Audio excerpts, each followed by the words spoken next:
तो कहानी शुरू होती है। आसमान से कोई आदमी नीचे पानी पर गिरता है। पास में एक गांव होता है। जब गांव के लोग उस आदमी को देखते हैं तो शरीर में कई सारे चोटों के निशान होते हैं। शरीर में कई जगहों पर गोलियां लगी होती हैं। लोग उस आदमी के शरीर को उठाकर अपने गांव ले जाते हैं, जहां वो उस आदमी का इलाज शुरू करते हैं और उसकी पूरी बॉडी में पट्टियां लगा देते हैं। कुछ महीने बाद की बात है। कुछ लोग उस गांव में कब्जा करने के लिए आते हैं और गांव के लोगों को बुरी तरह मारने लगते हैं। तभी आसमान से गिरा वो आदमी जो बेहोश पड़ा हुआ था, उसे होश आ जाता है और वो आकर उन बुरे लोगों की खूब पिटाई करता है। ऑफ कोर्स पट्टियों से लिपटा वो आदमी मूवी का सुपर हीरो शाहरुख खान होता है। इस सीन के बाद गांव के लोगों को यही लगता है कि पट्टियों से लिपटे आदमी के भेष में भगवान ने उन्हें बचा लिया है।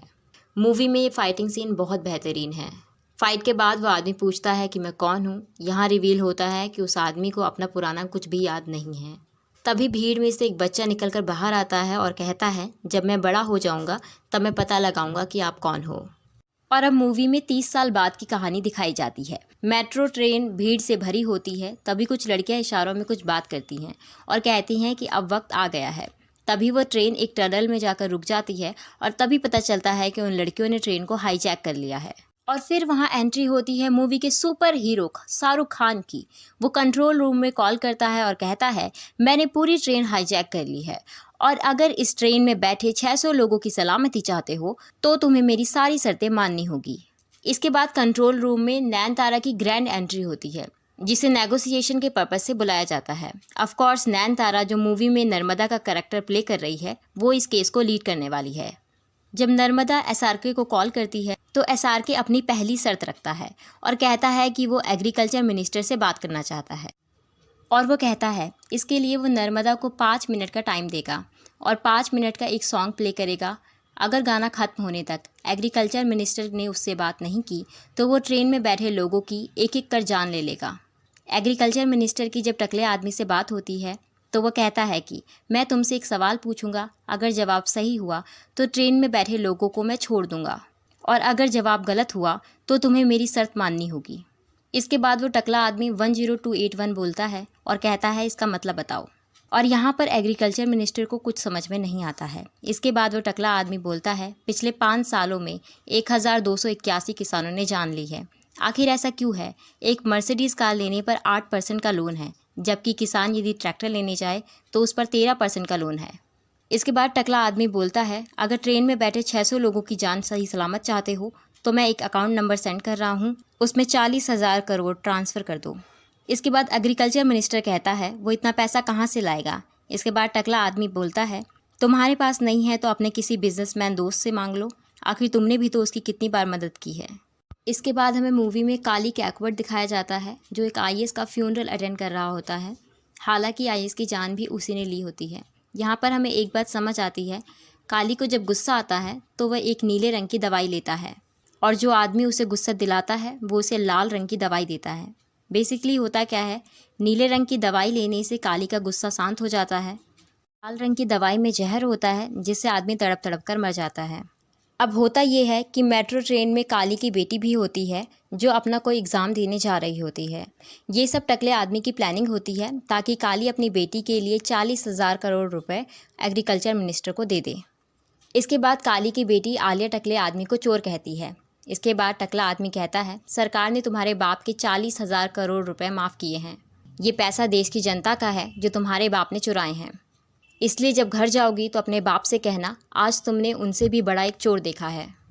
और यहाँ पर हमें एक लड़की की बैक स्टोरी दिखाई जाती है जिसका नाम कल्कि होता है और वो उन हाईजैकर में से एक होती है। कल्कि के पापा ने बैंक से लोन लिया होता है। कल्कि के पापा ने लोन पर एक ट्रैक्टर लिया होता है जिसकी इस महीने उन्होंने किस्त नहीं दी होती है।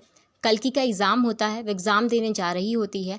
तभी बैंक के कुछ आदमी आकर कल्कि के पिता को बेरहमी से मारते हैं और सबके सामने उनकी धोती खोल देते हैं और फिर ट्रैक्टर अपने साथ लेकर चले जाते हैं। इसके बाद किसान अपनी बेटी को कहता है कि वो परेशान ना हो, वो एग्ज़ाम देने जाए। शाम तक जब वो घर वापस आएगी तब तक वो सब ठीक कर देगा। इसके बाद वो एक पेड़ से जाकर लटक कर अपनी जान ले लेता है, क्योंकि उसने कहीं पढ़ा होता है अगर किसान सुसाइड करता है तो सरकार उसके परिवार को 2 लाख का मुआवजा देती है। जब कल्कि शाम को घर वापस आती है तो वो देखती है कि एक पेड़ के पास लोगों की भीड़ जमा हो रखी है। पास जाकर पता चलता है कि उसके पिता ने सुसाइड कर लिया है। अगले दिन फिर बैंक ऑफिसर्स कल्कि के घर पर आते हैं। इस पर कल्कि की माँ बोलती है कि आखिर तुम अब क्या चाहते हो, तुम ट्रैक्टर ले तो जा चुके हो, अब तुम्हें क्या चाहिए। इस पर बैंक का एक आदमी बोलता है लोन के पैसे अभी भी बाकी हैं। इसके बाद वो कल्कि की माँ का मंगलसूत्र उसके गले से छीन लेता है। इस पर कल्कि को गुस्सा आ जाता है और वो एक फावड़ा लेकर उस आदमी की जान ले लेती है, जिसके बाद वो उस टकले आदमी की गैंग को ज्वाइन कर लेती है। मूवी में प्रेजेंट टाइम का सीन दिखाया जाता है जहाँ पर नर्मदा नहीं चाहती है कि हॉस्टेजेस के साथ हाईजैकर भी ट्रेन से निकलकर भाग जाएं। इसलिए वो अपनी सारी टीम को अलर्ट कर देती है और ट्रेन के रुकने का इंतज़ार करती है। लेकिन यहाँ पर सबने अपने चेहरे पर पट्टियों का एक मास्क लगाया होता है, जिससे नर्मदा उस टकले आदमी और उसकी गैंग को पहचान नहीं पाती है। इसके बाद हमें पता चलता है कि जो 40 करोड़ रुपए टकले आदमी के बैंक अकाउंट में आए थे वो उसने 7 लाख किसानों के बैंक में ट्रांसफ़र कर दिए हैं जिन पर कर्जा चल रहा था। इसके बाद हमें एक सीन दिखाया जाता है जहां पर वो टकला आदमी अपना मास्क हटाता है और यहाँ हमें पता चलता है वो आदमी कोई बूढ़ा आदमी नहीं है और ना ही वो टकला है। इसके बाद आलिया अपने घर आती है तो वो अपने पिता से बताती है कि हाईजैकर ने उसके लिए एक मैसेज भेजा है। हाईजैकर कोई और नहीं बल्कि विक्रम राठौर है। ये सुनते ही काली पसीने में भीग जाता है और अब हमें वो हाईजैकर दिखाया जाता है जो वेलमवाड़ा महिला थाने का जेलर होता है। और यहाँ पर हमें एक बात समझ में आती है कि वो लड़कियाँ जिन्होंने ट्रेन हाईजैक करी थी वो सब उस महिला थाने की कैदी होती हैं। और अब हमें जेलर जिसने ट्रेन हाईजैक की होती है उसकी माँ को दिखाया जाता है, जो जेलर के लिए एक लड़की को देखने आई होती है जो उससे शादी कर सके। यहाँ पर हमें 6-7 साल की लड़की दिखाई जाती है जो कहती है कि वो उसके लिए एक पापा ढूंढ रही है जो उसकी मम्मी से शादी कर सके। असल में वो लड़की नर्मदा की बेटी होती है जो अपनी माँ की शादी करवाना चाहती है। यहाँ नर्मदा जेलर से बताती है कि नर्मदा एक लड़के के साथ रिलेशन में होती है और नर्मदा प्रेग्नेंट हो जाती है और लड़का कहता है कि अगर वो उससे शादी करना चाहती है तो उसे ये बच्चा गिराना होगा। लेकिन नर्मदा उस बच्चे को जन्म देती है और एक सिंगल मदर के तौर पर लड़की को पालती है। मूवी में आगे नर्मदा की बेटी का नाम हमें सूजी बताया जाता है और यहाँ जेलर और नर्मदा एक दूसरे के लिए फील करने लगते हैं। मूवी के अगले सीन में हमें हेल्थ मिनिस्टर दिखाया जाता है जो पब्लिक के सामने भाषण दे रहा होता है और बड़ी बड़ी डींगे हाँक रहा होता है कि सरकारी अस्पताल में उसने अच्छी फैसिलिटीज़ प्रोवाइड करवाई हैं, अस्पतालों में अच्छे डॉक्टर हैं और उसके सरकारी अस्पताल प्राइवेट स्कूल से काफ़ी अच्छे हैं। इसके आगे वो बोलता है अगर अभी कोई उसे गोली मार दे तो वो उसे प्राइवेट अस्पताल में ना ले जाकर सरकारी अस्पताल में ले जाए जहाँ उसका इलाज अच्छे से होगा। तभी हाईजैकर में से एक लड़की मिनिस्टर पर गोली मार देती है। मिनिस्टर के ऑफिसर्स उसे प्राइवेट हॉस्पिटल ले जाने लगते हैं, लेकिन जैसे ही वो एम्बुलेंस का डोर खोलते हैं मिनिस्टर एम्बुलेंस से गायब होता है। सीन शिफ्ट होता है और एक सरकारी अस्पताल दिखाया जाता है जहां वेंटिलेटर पर मिनिस्टर लेटा होता है। अस्पताल में कोई फैसिलिटी अवेलेबल नहीं होती है, ना ही व्हील चेयर होती है, ना ही गैस मास्क होता है और ना ही अच्छे डॉक्टर होते हैं। अस्पताल में सिर्फ एक डॉक्टर होता है और वो कहता है कि उसे कुछ नहीं आता, मैं मिनिस्टर की जान नहीं बचा पाऊंगा। डॉक्टर बोलता है कि उसे हेल्प के लिए 4 डॉक्टर चाहिए, मेडिकल किट चाहिए, ऑक्सीजन मास्क चाहिए और कॉटन भी चाहिए। और यहाँ पता चलता है कि मंत्री जी के सरकारी अस्पताल में कॉटन तक नहीं होती। इसके बाद टकला आदमी, जो कि टकला नहीं था जिसे ट्रेन हाईजैक करवाया था, वो कंट्रोल रूम में कॉल करता है जहाँ नर्मदा डील कर रही होती है। चीफ यानी कि वो टकला आदमी अपनी डिमांड रखता है कि अगर वो मिनिस्टर की जान बचाना चाहते हैं तो उन्हें उसकी शर्त माननी होगी। चीफ अपनी शर्त रखता है और कहता है कि उसे के जॉर्ज से बात करनी है। चीफ के जॉर्ज के सामने शर्त रखता है कि उसने डॉक्टर इरम के साथ जो भी किया था वो उसे मीडिया के सामने एक्सेप्ट करना होगा। इसके बाद मूवी में एक फ्लैशबैक दिखाया जाता है जहां डॉक्टर इरम नाम की एक लड़की होती है जो कि एक सीनियर डॉक्टर होती है। गांव में अचानक महामारी फैल जाती है और लगभग 50 बच्चे महामारी की चपेट में आ जाते हैं। अस्पतालों में ऑक्सीजन सिलेंडर अवेलेबल नहीं होते हैं जिसकी वजह से 50 बच्चे मारे जाते हैं। पर कोर्ट में डॉक्टर इरम पर ही इल्ज़ाम लगाया जाता है कि बच्चों का इलाज करते वक्त वो ड्रग्स के नशे में थी जिस वजह से बच्चों की जान चली गई, जिसके बाद डॉक्टर इरम को जेल भेज दिया जाता है। मूवी का ये सीन बहुत इमोशनल होता है, साथ ही हमारी मेडिकल हॉस्पिटल अथॉरिटी के काले सच को भी दिखाता है। और जैसे ही केजरीवाल मीडिया के सामने ये सब एक्सेप्ट करता है तुरंत एक्शन लिया जाता है। देश के सारे अस्पतालों में ज़रूरी मेडिकल इक्विपमेंट प्रोवाइड करवा दिए जाते हैं। साथ ही सबको ये पता चल जाता है कि उस वक्त डॉक्टर इरम बेकसूर थी। लेकिन अब होता क्या है, पिछली बार तो चीफ और उसकी गैंग बचकर निकल गई थी, लेकिन इस बार नर्मदा उन्हें आसानी से जाने नहीं देना चाहती है। चीफ ने अपने और अपने गैंग के लिए एक चॉपर की मांग की थी, जिसके बदले में वो हेल्थ मिनिस्टर को जाने देगा। चॉपर में जैसे ही वो लोग बैठने वाले होते हैं, नर्मदा पहले से ही चॉपर में होती है और यहाँ शुरू होती है कॉप्स और चीफ गैंग के बीच में लड़ाई। अगेन फाइट का ये सीन बहुत अच्छा है, काफ़ी कुछ देखने को मिलता है।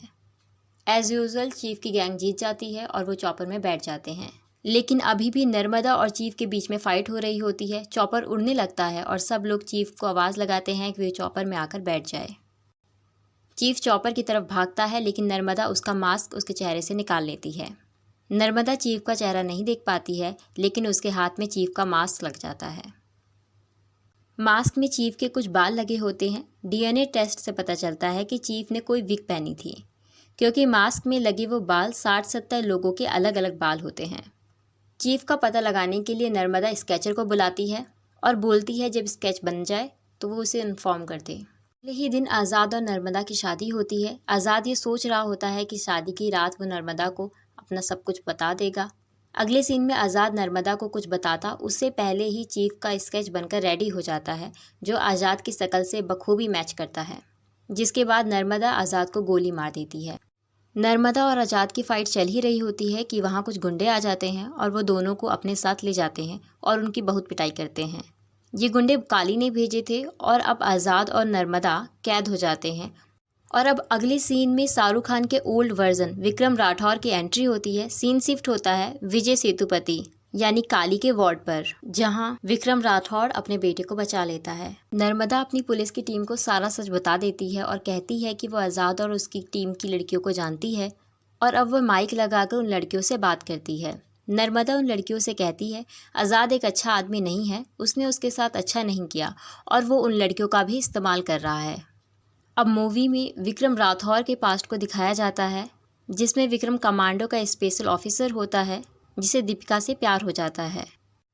तभी खबर मिलती है कि कुछ आतंकवादियों ने इनके 32 जवानों को मार दिया है, 2 घायल हैं और 6 जवानों को अभी भी अपने हिरासत में ले रखा है। विक्रम राठौर अपनी अग्नि टीम को ऑर्डर देता है और वो कहता है कि वह इन 6 कमांडो को बचा कर लाएंगे। अग्निपथ के लोग उन्हें बचाने तो जाते हैं, पर वहाँ पर उनकी गन काम करना बंद कर देती है। पर एंड तक वो लड़ते रहते हैं और सारे सोल्जर की जान बचा लेते हैं, पर वहाँ पर उनकी एक सोल्जर की जान चली जाती है। अग्निपथ की टीम को अवार्ड दिया जाता है, जिस पर विक्रम राठौर कहता है गन के सही न होने की वजह से उनके सोल्जर मारे गए। नेक्स्ट सीन में पता चलता है कि गन की सप्लाई काली करता है और अब काली के खिलाफ केस फाइल कर दी जाती है। और इधर जब विक्रम राठौर घर जाता है और अपनी बीवी दीपिका के साथ रोमांस कर रहा होता है, तभी काली वहाँ आ जाता है और विक्रम को बेहोश कर अपने साथ ले जाता है। पर दीपिका वहाँ पर विक्रम के 3 आदमियों को मार देती है, जिस पर कोर्ट दीपिका को फांसी की सज़ा सुनाती है।